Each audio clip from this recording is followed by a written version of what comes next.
ଜୟ ଜଗନ୍ନାଥ ସାଙ୍ଗମାନେ। ସମସ୍ତଙ୍କୁ ସମୟ ମିଳିଥାଏ ଜୀବନ ବଦଳେଇବାକୁ, ହେଲେ କାହାକୁ ଜୀବନ ମିଳେନି ସମୟ ବଦଳେଇବାକୁ। ତେଣୁ ପିଲାମାନେ ସମସ୍ତଙ୍କୁ ଆମକୁ ସମୟ ମିଳିଛି, ସୁଯୋଗ ମିଳିଛି ଆମ ଜୀବନକୁ ବଦଳେଇବା ପାଇଁ, ଏବଂ ଜୀବନକୁ ଆମେ ବଦଳେଇ ପାରିବା କେବଳ ଗୋଟିଏ ହିଁ ରାସ୍ତାରେ, ସେଇଟା ହେଲା ଶିକ୍ଷା। ବୁଝିଗଲା? ତେଣୁ ବର୍ତ୍ତମାନ ଆମ ପାଖରେ ସମୟ ଅଛି, ବୟସ ଅଛି। ତେଣୁ ଆମେ ଯଦି ଭଲ ଭାବରେ ଶିକ୍ଷା ଗ୍ରହଣ କରିବା, ଭଲ ପାଠ ପଢ଼ିବା, ନିଶ୍ଚିତ ଆମେ ଜୀବନକୁ ବଦଳେଇ ପାରିବା। ଭଲ ଚାକିରି ଖଣ୍ଡେ ମଧ୍ୟ ଆମେ କରିକି ଆମେ ଜୀବନକୁ ବଦଳେଇ ପାରିବା। ବୁଝିଗଲା? ତେଣୁ ୟାକୁ ନେଇକି, ଏଇ ଲକ୍ଷ୍ୟ ନେଇକି ଆମେ ଆଗକୁ ଧୀରେ ଧୀରେ ପାଠ ପଢ଼ିକି ଚାଲିବା ଏବଂ ନିଶ୍ଚିତ ଭାବରେ ଆମେ ଓଡ଼ିଶା ଗଭର୍ଣ୍ଣମେଣ୍ଟର ଯେକୌଣସି ପରୀକ୍ଷା ଦେବୁ, ନିଶ୍ଚିତ ପରୀକ୍ଷାରେ ସକ୍ସେସ୍ ମଧ୍ୟ ପାଇବା। ବୁଝିଗଲା? ତେଣୁ ଏ ଲକ୍ଷ୍ୟ ନେଇକି ଆମେ ପ୍ରତ୍ୟେକ କ୍ଲାସ୍ କଣ୍ଟିନ୍ୟୁ ଆମେ କରୁଛେ ଏବଂ ୟା ପୂର୍ବରୁ ତୁମକୁ ବହୁତ ସାରା କ୍ଲାसेସ୍ ମୁଁ ପ୍ରୋଭାଇଡ଼ କରିସାରିଛି। ଯେମିତି ଓଡ଼ିଶା ଜିଓଗ୍ରାଫିର ଗୋଟେ କମ୍ପ୍ଲିଟ୍ ତୁମକୁ ପ୍ଲେଲିଷ୍ଟ କରିକି ଦେଇଛି, ଯେଉଁଥିରେ କମ୍ପ୍ଲିଟ୍ ଓଡ଼ିଶା ଜିଓଗ୍ରାଫିକୁ ଆମେ କଭର କରିଛେ। ତ ଆଜି ଆମେ ଯେଉଁ କ୍ଲାସ୍ କରିବା, ଓଡ଼ିଶା ହିଷ୍ଟ୍ରିର ଆମେ ଗୋଟେ କ୍ଲାସ୍ କରିବା। ଓଡ଼ିଶା ହିଷ୍ଟ୍ରିର ୟା ପୂର୍ବରୁ କ୍ଲାସ୍ ମଧ୍ୟ ମୁଁ 3-4ଟି କ୍ଲାସ୍ ଦେଇସାରିଛି। ତେଣୁ ଯେଉଁମାନେ ବି ଦେଖିନାହଁ, ଭିଡ଼ିଓ ଗୁଡ଼ାକ ପ୍ରଥମେ ଯାଇକି ଦେଖ ହେଲା। ତ ଆଜି ଆମର ଓଡ଼ିଶା ହିଷ୍ଟ୍ରିର ଆଉ ଗୋଟେ କ୍ଲାସ୍ ରହିବ, ଯେଉଁ କ୍ଲାସ୍ରେ ଆମେ ଗଜପତି ଡିନାଷ୍ଟିକୁ ଆମେ କଭର କରିବା ହେଲା। ଏଇ ଯେଉଁ କ୍ଲାସ୍ଟି ରହିବ ପିଲାମାନେ, ଗଜପତି ଡିନାଷ୍ଟିର ଗୋଟେ କ୍ଲାସ୍। ଏ କ୍ଲାସ୍ରେ ଯାହା ବି ଆମେ ସବୁ ପଢ଼ିବା ପୁରା ଡିଟେଲରେ ପଢ଼ିବା, ଯେମିତି ଏକ୍ଜାମରେ ଗୋଟେ ବି କ୍ୱେଶ୍ଚନ୍ ଏଇଥିରୁ ମିସ୍ ଯିବ ନାହିଁ ହେଲା। ତେଣୁ ପ୍ରଶ୍ନ ତ ନିଶ୍ଚିତ ପ୍ରଶ୍ନ ଦେଖିବା ପାଇଁ ମିଳେ। ତୁମେ ଏବେ କ୍ଲାସ୍ କରିବ, ଦେଖିବ ଯେଉଁ ପଏଣ୍ଟସ୍ ଗୁଡ଼ାକ ଆମେ ସବୁ ନେଇଛେ, ସବୁ ପ୍ରିଭିୟସ୍ ଇୟର୍ କ୍ୱେଶ୍ଚନ୍ ଆସିଥିବା ପଏଣ୍ଟସ୍ ଗୁଡ଼ାକ। ବୁଝିଗଲା? ତେଣୁ ଆରମ୍ଭରୁ ଶେଷ ପର୍ଯ୍ୟନ୍ତ ନିଶ୍ଚିତ ଭାବରେ ଭିଡ଼ିଓଟିକୁ ଦେଖିବ। ତା ସହିତ ଯଦି ଚ୍ୟାନେଲକୁ ନୂଆ ଆସିଛ, ନିଶ୍ଚିତ ଭାବରେ ଚ୍ୟାନେଲଟିକୁ ସବସ୍କ୍ରାଇବ୍ କରିକି ରଖିବ ହେଲା।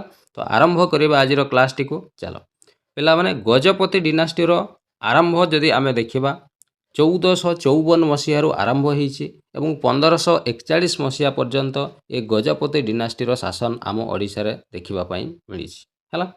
ତ ଗଜପତି ଯେଉଁମାନେ ଥିଲେ ହେଲା, ଗଜପତି ମାନେ ପିଲାମାନେ ପ୍ରଥମେ ୟାଙ୍କୁ ସୂର୍ଯ୍ୟବଂଶୀ ବୋଲି ମଧ୍ୟ କୁହାଯାଏ। କ'ଣ ପାଇଁ? ଏମାନେ ସୂର୍ଯ୍ୟବଂଶର ଥିଲେ ବୋଲି ଏମାନେ ନିଜକୁ କୁହନ୍ତି। ତେଣୁ ଗଜପତି ଡିନାଷ୍ଟିକୁ ଆମେ ସୂର୍ଯ୍ୟବଂଶୀ ଡିନାଷ୍ଟି ମଧ୍ୟ ବା ସୂର୍ଯ୍ୟବଂଶ ବୋଲି ମଧ୍ୟ କୁହାଯାଏ ହେଲା। ଇଏ ହେଲା ପ୍ରଥମ ପଏଣ୍ଟ। ଦ୍ୱିତୀୟ ପଏଣ୍ଟ ହେଲା the kingdom of Odisha reach its zenith in this dynasty ହେଲା। ଓଡ଼ିଶାରେ ଯେତେବେଳେ ଏଇ ଡିନାଷ୍ଟିର ଶାସନ ଚାଲିଥିଲା, ସେତେବେଳେ ଆମର ଓଡ଼ିଶାର ଯେଉଁ ଡେଭଲପମେଣ୍ଟ ଆମେ ଯଦି ଦେଖିବା, ବହୁତ ଆଗକୁ ଯାଇଥିଲା ଏବଂ ଓଡ଼ିଶାରେ ରାଜ୍ୟ ଶାସନର ଏକଦମ ପୁରା ଜିନିଥ୍ ମାନେ ଟପ୍ ପୋଜିସନକୁ ସେ ଯାଇଥିଲା ହେଲା। ତୃତୀୟ ଜିନିଷ ହେଲା ଓଡ଼ିଆ ଲିଟରେଚର ଆମ ଓଡ଼ିଶାରେ ସେତେବେଳେ ବହୁତ ଡେଭଲପ୍ ହୋଇଥିଲା।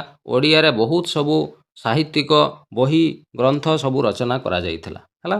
ତେଣୁ ଗଜପତି ଡିନାଷ୍ଟି ଆମେ ଯଦି ଦେଖିବା, ଟୋଟାଲ ଉପରେ ବହୁତ ସାରା ଡେଭଲପମେଣ୍ଟ କାମ ଗଜପତି ଡିନାଷ୍ଟି ସମୟରେ ହେଇଥିଲା ହେଲା। ତ କ'ଣ ସବୁ ଡେଭଲପମେଣ୍ଟ କାମ ହେଇଥିଲା, କେଉଁ ରାଜାଙ୍କର ସମୟରେ ହେଇଥିଲା, ଏ ବାବଦରେ ଆମେ ଡିଟେଲରେ ବର୍ତ୍ତମାନ ଡିସ୍କସନ୍ କରିବା ହେଲା। ଚାଲ ତ ପ୍ରଥମେ ଦେଖିବା ଆମେ ଗଜପତି ଡିନାଷ୍ଟିର ଯିଏ ପ୍ରଥମ ରାଜା ଥିଲେ, ତାଙ୍କ ନାମ ହେଉଛି କ'ଣ ନା କପିଳେନ୍ଦ୍ର ଦେବ ହେଲା। ଗଜପତି ଡିନାଷ୍ଟିର ପ୍ରଥମ ରାଜା ଯିଏ ଥିଲେ, ତାଙ୍କ ନାମ ହେଉଛି କ'ଣ ନା କପିଳେନ୍ଦ୍ର ଦେବ ହେଲା। କପିଳେନ୍ଦ୍ର ଦେବଙ୍କୁ ପିଲାମାନେ କପିଳେନ୍ଦ୍ର ରାଉତରାୟ ବୋଲି ମଧ୍ୟ କୁହାଯାଏ ହେଲା। ଇଏ ଗୋଟେ ବହୁତ ଭଲ ପ୍ରଶ୍ନ, ମନେ ରଖିବ। କପିଳେନ୍ଦ୍ର ଦେବଙ୍କର ଅନ୍ୟ ନାମ କ'ଣ ନା କପିଳେନ୍ଦ୍ର ରାଉତରାୟ ବୋଲି ମଧ୍ୟ କୁହାଯାଏ ହେଲା। ଏବଂ କପିଳେନ୍ଦ୍ର ଦେବଙ୍କୁ ଫାଉଣ୍ଡର ଅଫ୍ ଗଜପତି ଡିନାଷ୍ଟି ବୋଲି କୁହାଯାଏ ହେଲା।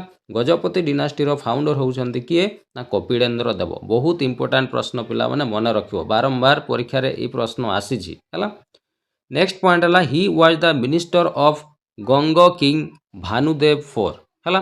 ପିଲାମାନେ, ଏଇ ଯେଉଁ କପିଳେନ୍ଦ୍ର ଦେବ ଥିଲେ, ଇଏ ଜଣେ ଗଙ୍ଗ ରାଜା ଯିଏ ଥିଲେ, ଚତୁର୍ଥ ଭାନୁଦେବ ବୋଲି ଆମେ କହିଥାଉ ବା ଭାନୁଦେବ ଫୋର ବୋଲି ଆମେ କହିପାରିବା। ତାଙ୍କର ଇଏ ମିନିଷ୍ଟର ଭାବରେ କାମ କରୁଥିଲେ ହେଲା।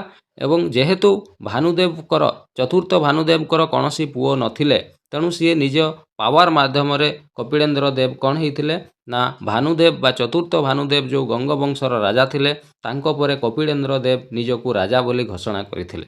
ବୁଝିଗଲା? ନେକ୍ସଟ ପଏଣ୍ଟ ହେଲା under him Odisha became an empire stretching from the lower Ganga in north to Kaveri in the south. ତା ଅର୍ଥ, ଯେତେବେଳେ କପିଳେନ୍ଦ୍ର ଦେବଙ୍କର ଶାସନ ଚାଲିଥିଲା, ସେତେବେଳେ କ'ଣ ହେଇଥିଲା ନା ଓଡ଼ିଶାର ଆମେ ଯଦି ବା ତାଙ୍କ ରାଜ୍ୟର ସୀମା ଉତ୍ତରରେ ଗଙ୍ଗା ନଦୀରୁ ଆରମ୍ଭ ହେଇକି ଦକ୍ଷିଣରେ କାବେରୀ ନଦୀ ପର୍ଯ୍ୟନ୍ତ ବିସ୍ତୃତ ହେଇକି ଥିଲା ହେଲା। नेक्स्ट पॉइंट है ही पेट्रोनाइट वैष्णविज्म है। तो मन रखिबो जे कपिलेन्द्र देव कौ धर्म रे विश्वास करुथिले ना वैष्णव धर्म रे से विश्वास करुथिले है। नेक्स्ट पॉइंट है Jagannath temple became the centre of an efflorescence of drama and dance. जेतेबेले ई कपिलेन्द्र देवंकर शासन चलीथिला सेतेबेले कौन होउथिला ना जगन्नाथ मंदिर रे बहुत सारा ड्रामा डेन्स एमती सब कार्यक्रम चलीथिला जोटा आमे एबे ओडिसी नाच बोली कहूचे। ई ओडिसी नाच कपिलेन्द्र देवंकर समय रु ही चलीथिला बुझीगला। नेक्स्ट पॉइंट है ही लीड द एटा पिला माने टिके एठी तुमर लेखा भूल ही जाइछि तो ए पॉइंट टाको आमे काटी दबा हला एठी टिके लेखा भूल अछि। ओके नेक्स्ट आगो को पॉइंट जीवा आमे जेतेबेले कपिलेन्द्र देवंकर शासन चलीथिला सेतेबेले हमर जो सारला दास थिले सारला दास कौन करथिले ना महाभारत रचना करथिले। ये प्रश्नटी पिला माने बारंबार परीक्षा रे आसीछि जे सारला दास को राजांकर समय रे महाभारत रचना करथिले। मन रखिबो सारला दास का समय रे ना कपिलेन्द्र देवंकर समय रे महाभारत रचना करथिले। नेक्स्ट हला आउ गुटे बही मध्य से रचना करथिले जार नाम थिला चंडी पुराण हला। चंडी पुराण बही मध्य के लिखिथिले सारला दास जोटा कि तुमर कपिलेन्द्र देवंकर समय रे लेखा जाइथिला बुझीगला क्लियर। तो ये थिला तुमर कपिलेन्द्र देवंकर विषय रे आमे डिटेल ले जानिले हला जे से कौन कौन करथिले कौन इंपोर्टेंट पॉइंट सब थिला आमे डिटेल ले जानिले। एबे आमे गजपति डिनास्टी रो नेक्स्ट किंग आसीबा पुरुषोत्तम देव हला। नेक्स्ट किंग होउचंदी ताहले किए ना पुरुषोत्तम देव हला। पुरुषोत्तम देवकर शासन समय जदि आमे देखिबा 1467 मसीहा रु नै कि तुमर 1497 मसीहा पर्यंत यांकर शासन चलीथिला। पुरुषोत्तम देव होउचंदी किए ना यंगर सन ऑफ कपिलेन्द्र देव हला। पुरुषोत्तम देव होउचंदी कपिलेन्द्र देवंकर छोट पुओ थिले हला। ता माने यांकर आउ जणे मध्य पुओ थिले जांकर नाम थिला हम्बीर थिला बुझीगला। तो से पॉइंट द्वितीय रे मु लिखि देइछि कोन ना he was weekend by the conflict with his Elder brother Hambir हला। तेणु ये जो पुरुषोत्तम देवकर बड़ भाई थिले तांकर नाम होउछि हम्बीर हला। तेणु कपिलेन्द्र देवंकर दुईटी पुओ थिले जणे थिले पुरुषोत्तम देव आउ जणे थिले हम्बीर। किंतु जेतेबेले कपिलेन्द्र देव राजा थिले तांको मृत्यु पूर्व से पुरुषोत्तम देव को राजा करिकि जाइथिले जोथि पई तांकर बड़ भाई जो कपिलेन्द्र ए जो पुरुषोत्तम देवकर बड़ भाई हम्बीर सीए तुमर पुरुषोत्तम देव को शासन समय विद्रोह करथिले बुझीगला। नेक्स्ट पॉइंट है फोर्ट विथ साल नरसिंह हला।